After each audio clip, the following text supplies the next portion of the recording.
Esse daqui é um ponto muito importante, que assim, hoje a gente está muito na era da experiência. Então a experiência do usuário, a experiência do funcionário, a experiência do cliente ou do consumidor, a experiência do stakeholder, né? É muito, muito, muito importante. É basicamente uma ação diplomática, né? Porque quando você fornece uma boa experiência, naturalmente a pessoa vai falar bem sobre aquilo. Só que quando você fornece uma má experiência, a pessoa vai falar muito mal daquilo. Então é importantíssimo você garantir a recorrência, os data points, né? Então esse daqui é um tema fundamental que eu acabei não falando, mas por exemplo, tudo que a gente faz, você vai ter data points. O que são os data points? São, por exemplo, as barras de um gráfico de barra, são as linhas de um gráfico de linha, são as ocorrências. Então você tem lá por mês, beleza, você tem um data point de janeiro, de fevereiro, de março até dezembro. E aí esse data point de janeiro, ele pode ser o conjunto agregado de todos os data points dos dias de janeiro. Isso pode ser uma média, pode ser uma mediana, pode ser o máximo, o mínimo, depende do tipo de análise. Mas é fundamental que exista esses data points, senão você não vai analisar nada. E aí a gente acaba, né, voltando aí para decisão baseada em achismo, né? Em clubismo. E aqui, ó, lei da difusão da inovação, cara. A gente não pode falar de tecnologia sem falar disso, né? Então, assim, é importante identificar quem são os clientes que você quer atender.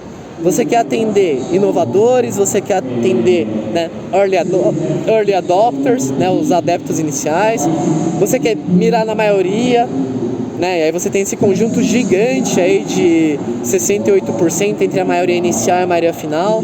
Ou você quer mirar nos retardatários, né? Então, assim, as pessoas que ficam pra trás.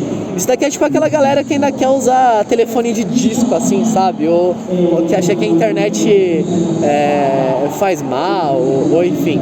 Então, assim, uma vez que você sabe o seu perfil também, né? Então, pô, eu tô trazendo drone. Cara, quem mexe com drone? Quase ninguém. Então, assim, vão ser pessoas muito inovadoras. Ah, impressão 3D? Pô, são pessoas mais inovadoras. Agora, você vai mexer com, por exemplo, website, já é mais conhecido, não são tão inovadores. Então, você já consegue mirar em uma porcentagem maior. Porém, é muito importante, né, que a gente pense sobre quem são os nossos early adopters. Então, por exemplo, dentro do meu cenário, dentro da minha solução, que vai ser lá o chatbot, né, para o saque, quem são os primeiros adeptos que vão me pagar para manter a operação desse negócio. Isso é muito importante.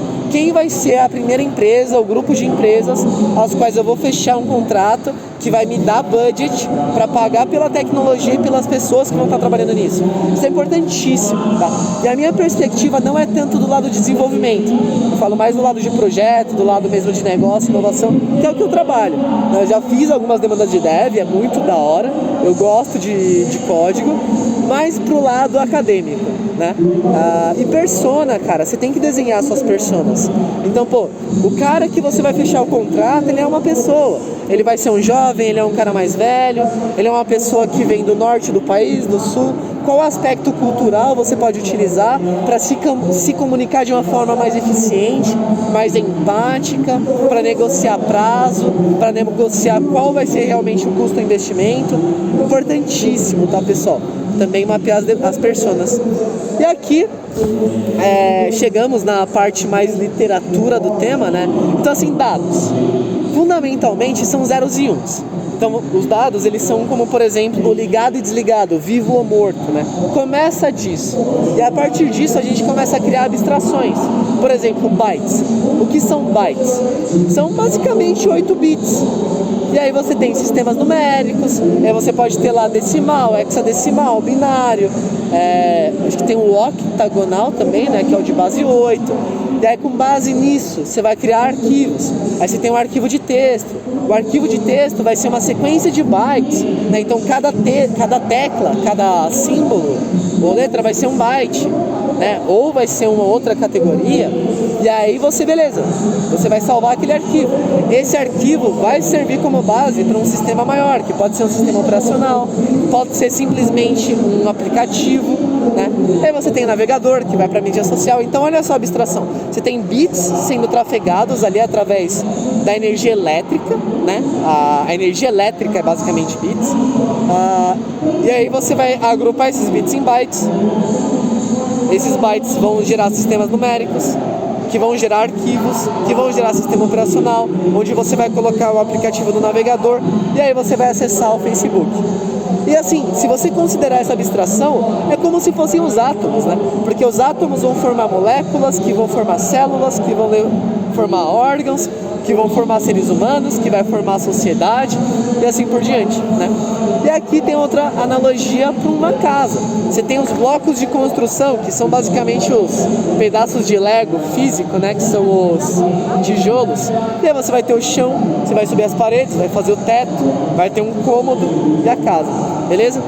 Então aqui, ó, BI, né, eu trabalhei em alguns projetos de BI, então para acompanhamento de projeto, para identificar de acordo com a região qual que é o melhor vendor, de acordo com o perfil do profissional no projeto. Então esse daqui era uma dashboard para identificar perfis de profissional, então desenvolvedor, designer, arquiteto, tech lead, senioridade do profissional. Então naturalmente de acordo com o perfil ele já tinha uma senioridade a mais, né? Então tech lead ali já era um pleno e assim por diante, né? E essa de doenças raras, também trabalhei com esse projeto, foi muito interessante, porque assim, foi realmente o papel de identificar insights, né? Então com base em uma série de fatores, de informação e dados de diagnóstico consolidados, eu consegui gerar dashboard para identificar onde era a chance mais provável de acontecer aquele tipo de doença, que é um resultado de vários diagnósticos, né? Então foi muito legal mesmo, né? Entender mais sobre o negócio, né? Foi a época que eu trabalhei na Sanofi. E cara, para análise de negócio, né? Então, por exemplo, como que eu posso usar dados para eu fazer networking ou contato? Cara, identificar ecossistemas, identificar eventos, identificar possíveis parceiros, estar nos lugares corretos, nas horas corretas, né? Para falar com um parceiro, falar com um cliente, ir para uma consulfarma da vida para conhecer mais sobre o ecossistema, né? Fechar parcerias, ou até não necessariamente fechar parceria, mas consolidar uma parceria já existente, né? Engajar ainda mais o que você já tem. Até porque um desafio muito forte e muito importante das empresas é realmente manter a recorrência do seu cliente. É sobre os data points. É muito melhor você ter, assim, dependendo da abordagem, da estratégia, obviamente, mas em grande maioria é muito melhor você ter o cliente recorrente do que um cliente e já era, aquele cliente que só compra uma vez e nunca mais volta. Por quê? O investimento que você precisa ter para conquistar cliente, ele não está se pagando, sabe? Não escala. Então é muito importante pensar nisso. E aí, modelo de negócio, cara, identificar parceiro, atividades, recursos, custo, fonte de renda. Então você pode ter fonte de renda pelo YouTube, por vídeo, por venda de produto, por ad, né, por propaganda em aplicativo. Tem várias e várias formas de você, né, trabalhar a sua monetização. E é importante pensar nisso quando você vai começar um projeto, começar um negócio, para ele não morrer na praia, né, pra gente não cometer o famigerado erro besta, né?